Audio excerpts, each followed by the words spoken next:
Hi folks, this video is going to be just an overview of our fall 2020 Composition 1 syllabus. That is, if you are in either any of my courses, but either the Learning Communities or the Standard English 1301, the syllabus itself is the same. Okay, so I'm just going to run through this with you. Please take the time to read the syllabus yourself. I'm just going to hit some of the highlights as we are online. Okay, so here you have my name, Kurt Meyer.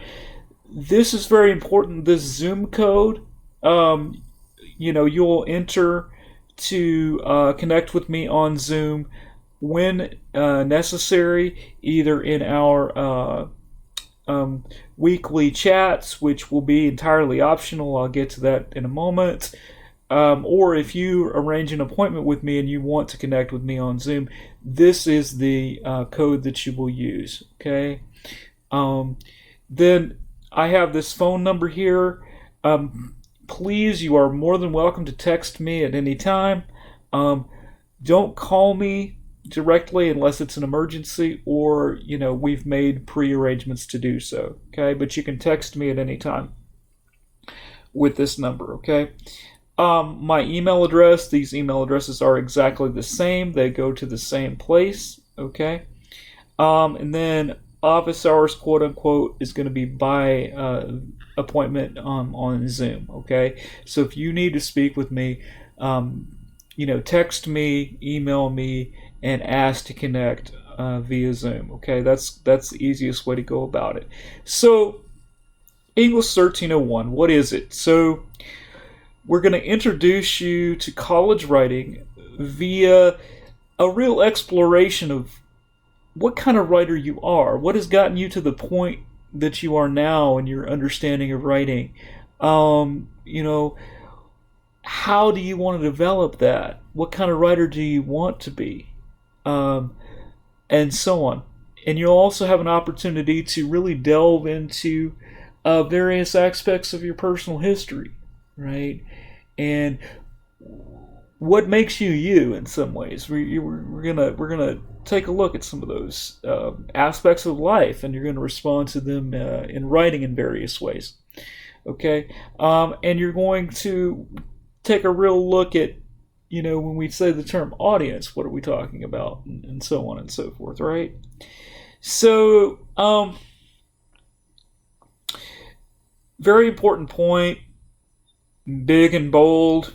On the first page of the syllabus, this course is asynchronous. What that means is you are not required to log in at a specific time at specific days of the week to engage in this course. You will be completing the course and the course materials, etc., at your own leisure, if you will, or at your own via your own schedule. The key point, though, is to turn materials in on time and complete. We'll get more into that. And, of course, you will have interactions with other students in groups via Blackboard. Okay, that's where you'll do your peer review. And, you'll do your invention for your projects and so forth is on the Blackboard groups. So I will hold weekly Zoom meetings. These will be optional, so don't feel like, I can't make the Zoom meeting, I'm not going to make an A in the course. That's not necessarily the case, okay? And I will look into recording these. We'll see how that sort of pans out as we move along. But just know that if you can't make the Zoom meeting, that it's not going to affect your grade negatively. Okay. The Zoom meeting time will be determined via doodle poll. I hope to get that out by the end of week 1. Okay. Week 1 is actually only 2 days of the regular week. We'll see what happens. Okay. So you can look through these goals. at your leisure. But this kind of tells you really what the course goals are, what the first year composition programs goals are. So I would take a few moments looking at this, okay, and my own personal goals for the course, okay. Um, Now, by attending class, and this is also explained in here. What I mean is that you are putting forth the effort to uh, turn in your assignments on time, turn in your assignments complete, that you're engaging in the discussion boards and so forth. And you don't necessarily have to limit yourself to the discussion boards. If you develop a rapport with the people in your group and you exchange your phone numbers and so on and so forth, then you want to engage via text. If you want to have your own Zoom conversations or WebEx conversations with your group, so on and so forth, you can certainly do that. The discussion boards are not graded per se. They're more of a springboard, right? It's kind of a repository in a way, and a sort of touch point in a way, okay? Now, for some of you, for most of you probably, the way that grading is done in this class and in the composition program in general is very different. And I'll touch on this several times in several different mediums, but in the composition program in general, we use what's called labor-based or effort-based assessment, meaning that you are assessed by the quality of the labor that you put into the course, not necessarily the quality of the product that you produce. Okay? So what that means is I'm looking at what kind of effort are you putting into this course, right? And how are you communicating what kind of efforts you're putting into the projects of this course? So how is that done? That's done primarily through a couple of means. One, you turn in all your assignments on time. That takes effort. Believe me, I was a student for a long time. And it takes effort to turn in your stuff on time, especially now. Especially, during the pandemic with everything everybody's got going on. Turning your stuff on time is fantastic, and it's a great show of effort. Okay? Turning in your work complete. So each time you get a project, each time you get a piece of a project or a task, right, it's going to indicate what minimum completeness is, right? If you surpass that, that means that that particular part of the assignment or project is complete. That also requires effort. Okay. The other aspect that's essentially important is reflection. And each week, okay, after the first week, because there's only 2 days in this week, as I've explained, and as you well know, right? After the first week, each week you'll do a minimum 2-page reflective essay, right, on essentially what you have, how, in other words, the quality of your labor in the course that week, right? Also, other factors like, what's going on in your life that influenced, the creation of this material. What, how do you feel about it? How do you feel about what you're creating? Why do you feel that way? What are your concerns about the course at this particular juncture, and so on and so forth, right? All of that sort of ties into reflection, because reflection is denoted by detail, right? And significance, right? Detail and significance. So it's not so much to say, for example, I really didn't like the experience of drafting the first draft of the the argument essay, for example. I'm sorry, that's in a different club, but I didn't particularly like the experience of drafting the narrative. Okay, it's not enough to say that, right? To be reflective, okay, you need to tell me why specifically you don't like that, or you didn't like that experience, and how would you plan to rectify that? What could change about the experience for you to have a different perspective on that, right? All of that ties into reflection. So now, how is this sort of thing going to be assessed? Well, very good point.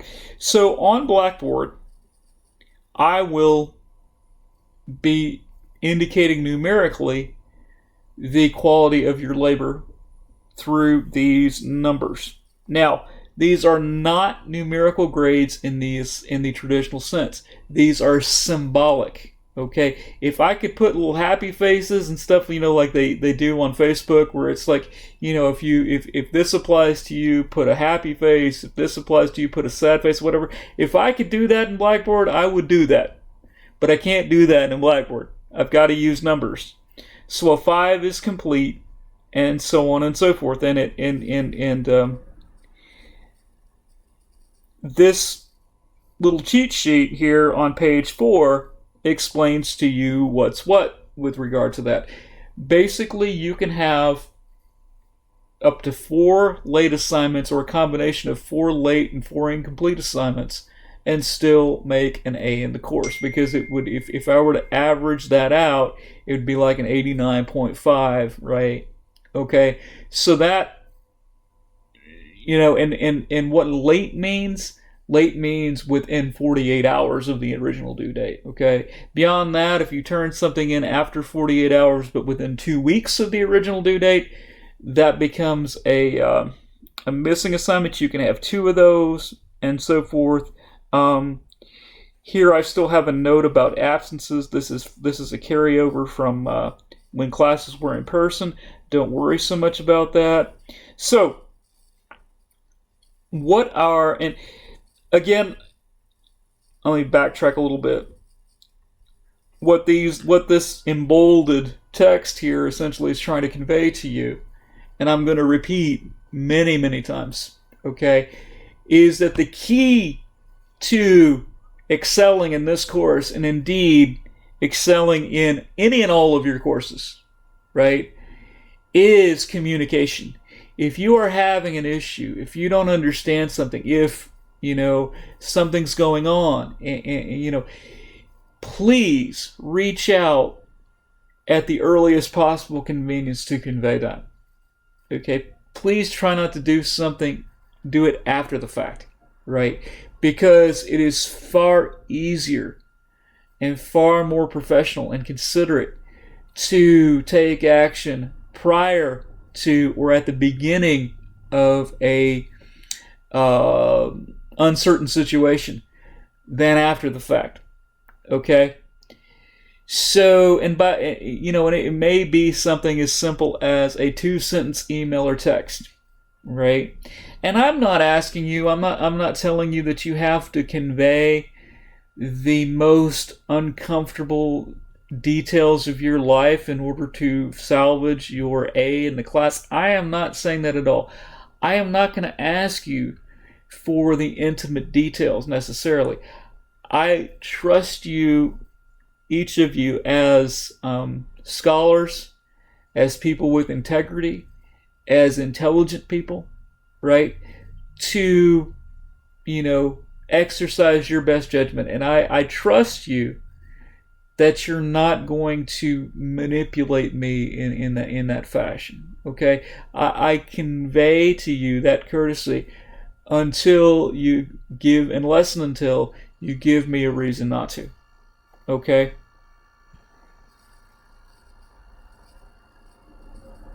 So please read through that. Again, we're going to revisit that. So the way that Blackboard is going to be organized, and I'll have a different video most likely guiding you through sort of the folders on Blackboard and everything. Everything's going to be in course content. Within course content, aside from the syllabus, of course, that's going to be under syllabus. That's pretty self-explanatory, but everything will be under course content, and within course content, everything will be divided by week. And within each week, there's going to be a videos and readings folder. Okay, that will contain the primary videos and the readings for the week. Obviously, for our course, you are not going to have additional textbooks. Okay, you're not going to have so. In terms of our course, you can opt out of Jaguar 1. I would advise you to contact all your instructors and confirm how each of your courses is handling textbooks before you opt out of Jaguar 1. Okay, but in terms of our course, you don't have to do that. Now, and things do come up. Okay, and we're going to be in class for 16 weeks, so there may be a week that I don't get an announcement out by 2 p.m. on a certain day, but that's my intention. My intention is by 2 p.m. on Mondays and Wednesdays to have an email announcement out to you, just as a touch point, right, to let you know what's going on with me in terms of the course and to sort of remind you of what's coming up and so on and so forth, right? Make sure that the Blackboard emails are not going to junk or clutter in your inbox, okay? Because, and especially, and I'm sure that they went over this with you in orientation and so forth if you're new students, with COVID and with the vast majority of your classes being online, email communication is very important. So make sure that Blackboard generated emails are not going to clutter or junk, okay? Blackboard groups, you'll have groups with which to work and in which to work in Blackboard. Blackboard will generate those automatically. I'm not, there's no rhyme or reason to it. And frankly, at this point, I'm making this video a couple days before the semester starts. I don't know any of you. Okay, so Blackboard's going to generically, or arbitrarily, I should say, generate the groups, okay? But there'll be a number of discussion board questions and prompts and so on and so forth, depending on what the week's topics are and so forth. Again, you can engage with the discussion board. You can get your contact information for your group members and engage offline or engage via Zoom or however you choose to do it. Why am I so lackluster about this? And probably in some of your viewpoints, it's because all of this will be discussed and assessed and everything in your weekly reflections. Okay, so you'll talk about the quality of your interaction with your groups. You'll talk about any kind of insight that you have and so on and so forth, and all of that. That will come into play. Okay, so now this is very, very important. I want to emphasize this point. I will only accept PDF or .docx, okay, submissions, not Pages, and certainly not Google Docs. Okay, if you want to work in Google Docs, you need to convert that Google Doc into a PDF or a Microsoft Word document before you submit it to Blackboard. Why? Because Google Docs is incredibly problematic, okay, in switching between platforms and all kinds of other things. Same thing is true with Pages. Only Mac devices will read Pages, okay.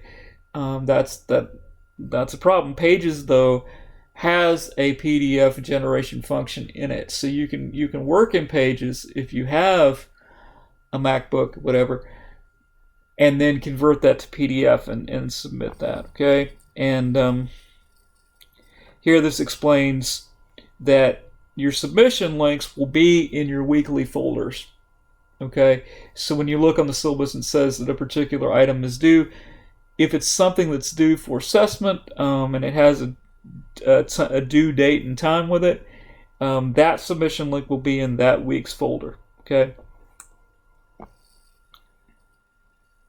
So the major projects. who and each of the major projects has a number of different components with it.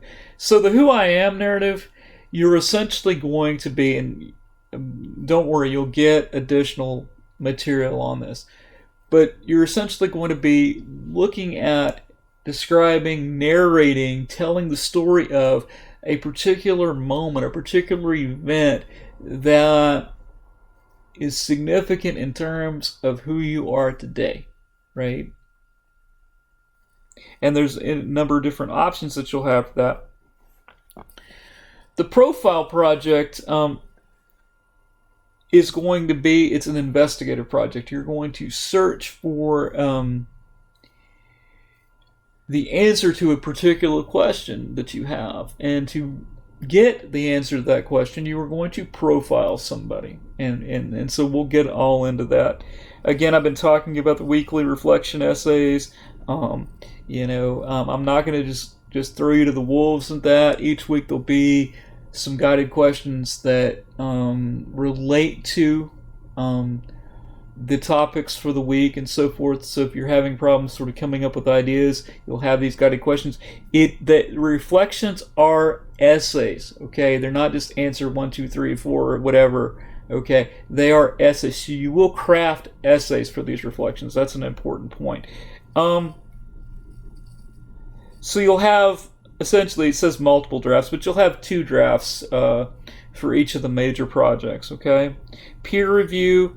So I am not asking you to turn in your peer review, quote unquote. The peer review, if we're doing peer review on a particular week, that peer review will become part of your reflection. So you'll reflect upon the peer review, the quality of the peer review, what you learned from the peer review, and so on and so forth, as part of your weekly reflection. Okay? I don't drop for non-attendance. I also don't assign I grades. Okay? Unless it's an absolute emergency. Y'all have gotten a number of syllabi, or you're going to get those. All of this is material that you'll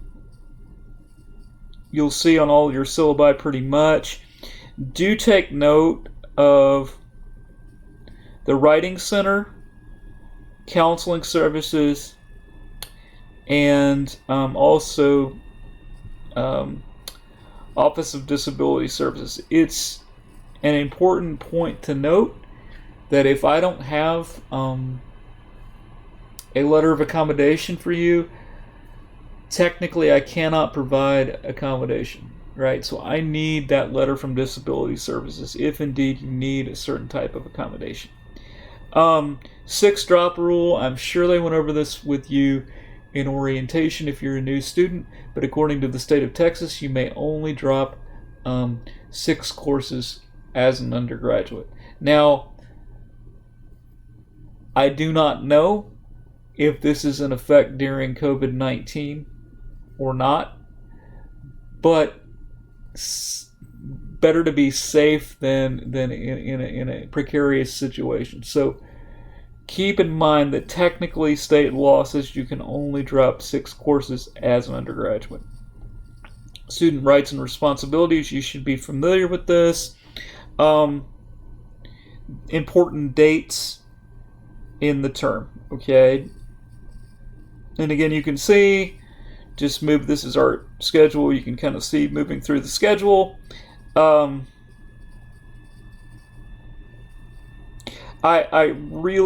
took quite a while pacing this out.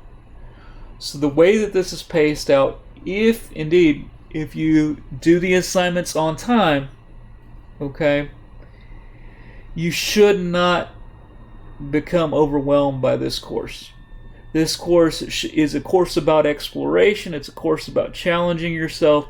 It's a course about being a more confident writer, a more comfortable writer than when you came in, right? When you began the course. And you might ask, well, why why the labor-based or effort-based grading? What what is the advantage of that over the traditional, okay, you got an A, or you got a 95, or you got an 85, or whatever that is on a given paper or whatever. The advantage is that it acknowledges that we're all coming from different places in the beginning, right? You may have had brilliant experiences with writing as a person in high school. You may have had terrible, traumatic experiences with writing. I've had students over the years who've told me things like, in elementary school, they were told that they could only go to the bathroom if they asked in English, but they'd only been in the country, say maybe, a few weeks, and so they didn't know how to do that, so they, urinated in the middle of the classroom. That is traumatic, and that's going to affect one's relationship with the English language for a long time to come, right? So by acknowledging one's effort, what one puts into the work, it allows one to essentially get credit for the amount of blood, sweat, and tears that one is putting into the course. Okay, and it also it sort of decentralizes the whole thing, such that you're not performing for the professor, so to speak. You're not performing for the person sitting next to you in the classroom. You're performing for yourself, right? You're challenging yourself. You want to be a better writer today than you were yesterday, and so on and so forth.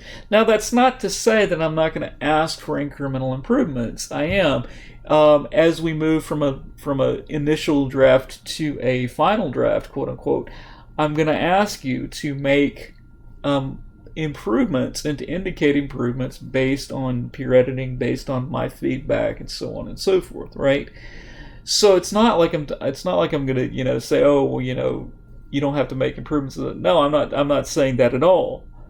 But what I'm saying is, just because you might come in with a different relationship with writing than somebody else in the class doesn't mean necessarily that you won't do well in the class. Now, you have to put in the effort. You have to turn in your materials on time and so forth. That is essential.